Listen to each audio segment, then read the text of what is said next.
Thank you for tuning into the Pictures of Lily podcast. I'm your host, Lily Moayeri. I have been a music journalist since 1992, and I interview a lot of music-related people.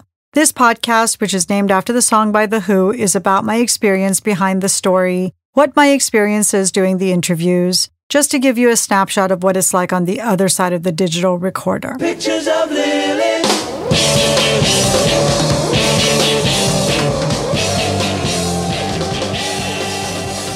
Thank you, everyone, for tuning into the Pictures of Lily podcast. This is episode 48. You can find us on every platform by going to picturesoflily.com, where you can subscribe or follow us and also connect to us on SoundCloud, YouTube, Pandora, and Amazon. Although it's really best to listen to the podcast straight from the source at picturesoflily.com, as it is the best quality audio and avoids copyright restrictions.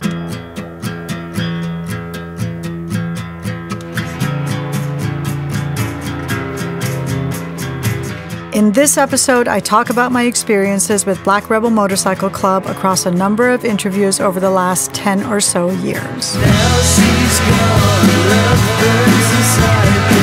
Now she's gone, love burns inside me.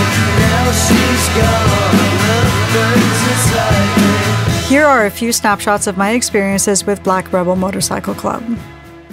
When they first came on the scene 20 years ago, every single person in the music industry was raving about them, which was a sure way to turn me off. I persisted in avoiding them at all costs until 2013. They must have caught me at a moment of weakness for me to listen to in advance of the album they were releasing that year, which was Spectre at the Feast. I loved what I was hearing so much that I went back and listened to the previous 6 albums I had missed out on, and I was a complete convert. My first interview was with BRMC's drummer Leah Shapiro for Box magazine. Leah is pretty private, at least that's the impression I get from her, but it also may be the case if she needs time to get to know you and decide whether she wants to connect any more than she needs to. I asked her about joining BRMC later and how she fit in with Robert Levon Bean and Peter Hayes of the band, especially as they grew up together, and this is what she told me. We all got really lucky finding each other. I get along with both of them quite well. It's hard to find people that you can spend such a huge amount of time with and still want to be proper friends outside of the band stuff. With those guys, I have that. They are my best friends and brothers for sure, and I'm lucky to have that with them. Leah used to drum for the Raveonettes prior to Black Rebel, and she is from Denmark, as are the Raveonettes. Leah is one of the featured drummers in my friend Deirdre O'Callaghan's coffee table book on drummers, The Drum Thing, and she looks fierce in it. I highly recommend picking that book up. It's a collector's item.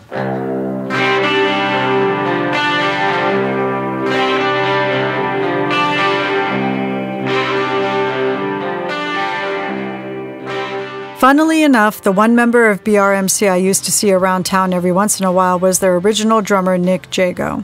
He was always super unfriendly and kind of mean and also very good looking, which is a terrible combination, especially when you're in a great band.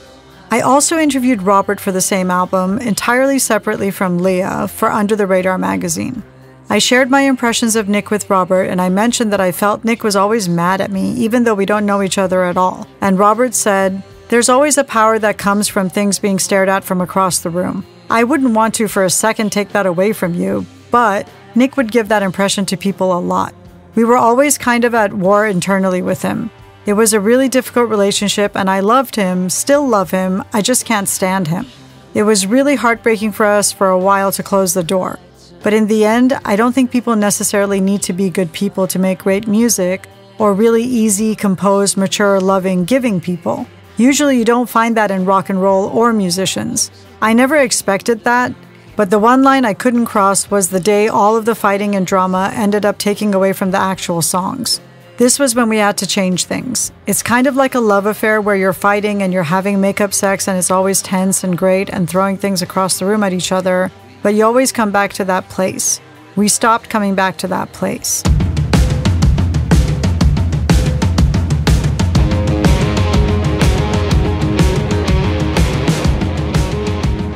At the time of Spectre at the Feast, the band, particularly Robert and Peter, were dealing with the death of Robert's father, who is Michael Bean of the band The Call.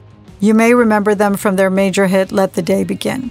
Besides being a major musical influence and day-to-day presence in Robert's and Peter's lives, Michael also worked as BRMC's sound engineer, so he was around them all the time. He died of a sudden heart attack after BRMC's performance at the Pukkelpop Festival in Belgium in 2010, which is such a jarring thing to think about, I can't imagine living through it. I asked Robert about his father's involvement in BRMC for our Under the Radar interview, and this is what he told me. I always was of two minds about it. Looking back, I love it that I got to spend so much time with him, but when I was 20 and in a rock band going on the road for the first time, I didn't really want my dad around because I wanted to get into trouble. There were a lot of fights, a lot of arguments, and a lot of those years spent with us establishing our independence, both Peter and myself. We were raised like brothers. My father took Peter in when he was in high school. He had a really hard home life, so he was living with us from when he was 15 on. It was typical family stuff.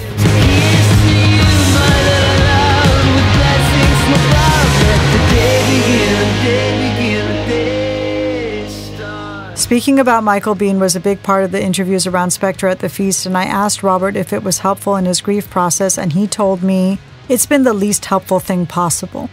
Robert is really funny, but not intentionally. Making funny statements are his default, and he's the first to laugh at his own jokes. And he's clever enough to reference himself so quickly, in fact, that sometimes I am behind the punchline and he can tell I haven't caught up yet. It was pretty emotional to see Robert take his father's spot on the stage when The Call played the Troubadour that year. He told me, "I got close with those guys after my dad passed away. My dad was the reason The Call ended. He didn't want to keep it going, but they always did, so I told him I'd help them out and see if they can't get it back up and running again."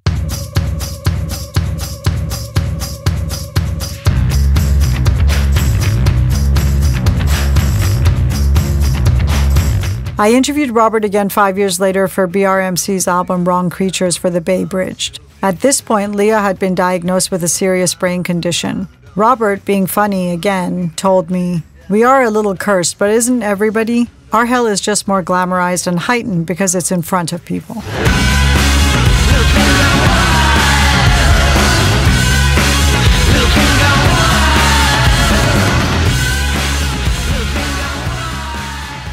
I spoke to Robert again this year for Variety. This time it was for his work on the Paul Schrader film The Card Counter. Robert was in Vienna, Austria, and we were on Zoom for the interview. The only time we could make our schedules work was if we did it in the afternoon LA time, which was after midnight Vienna time. I was looking forward to some laughs with Robert, but he was not being very funny.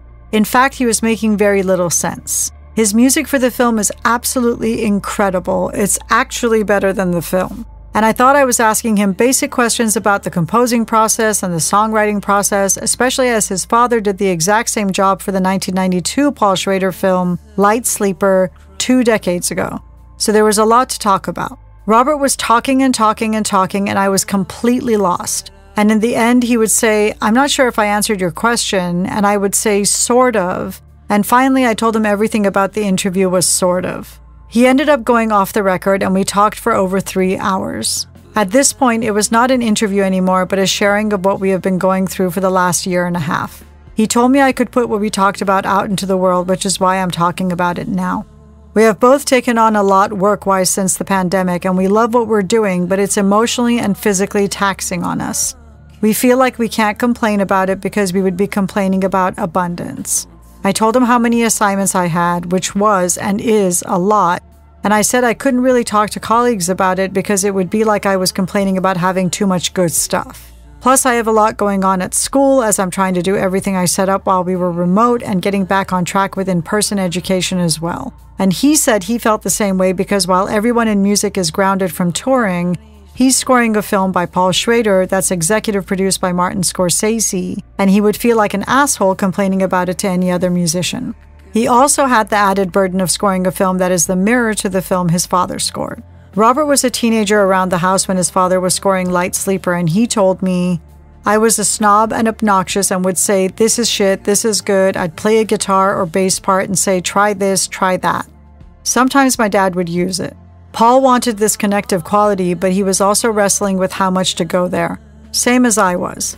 I kept thinking the only reason I got the call was because my dad is unavailable right now. I became hypersensitive to not wanting charity or anything like that, so I worked 10 times harder to earn my keep." Robert told me he wasn't expecting to feel so many emotions of grief while working on the film, and I told him I didn't understand why not.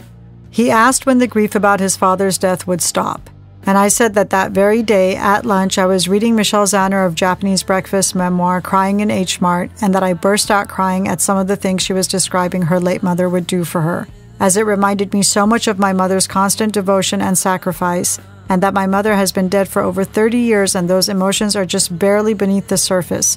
So why does he expect to not feel them where his father is concerned, whose death is only 10 years old? I was teary again when I was telling Robert this, and neither of us ignored that fact. A key thing Robert mentioned was an identity crisis of sorts as a musician, as the pandemic took away all of his definitions of who he was as a musician. I told him he was going to be getting a lot more scoring work, as what he did for the card counter is really astounding. He wrote both score and original songs, and they are tremendous.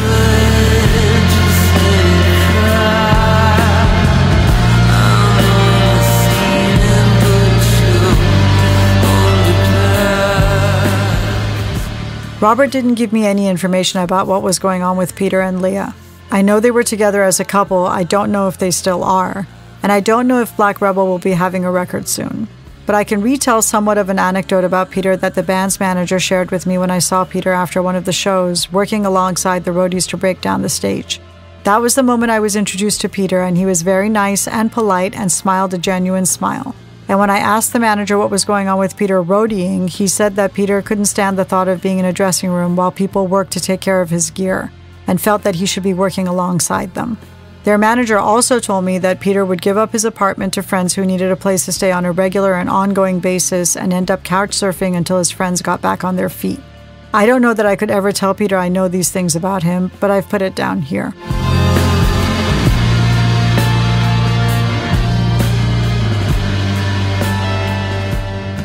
And that's my snapshot of my various experiences with Black Rebel Motorcycle Club.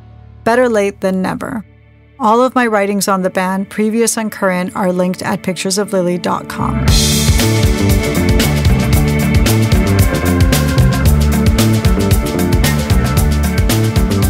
In the next episode, I will be talking about my 30 years of experiences with the Charlatans just in time for the enduring band's 30-year anniversary box set release.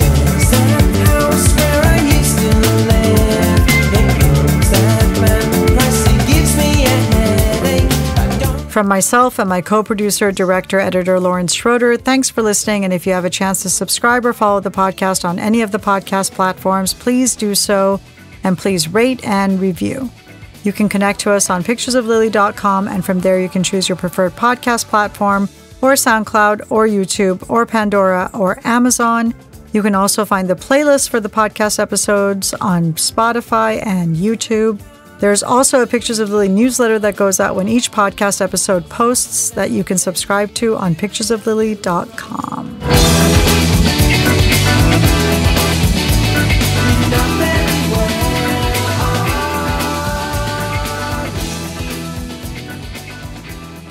Thanks for listening. Pictures of Lily.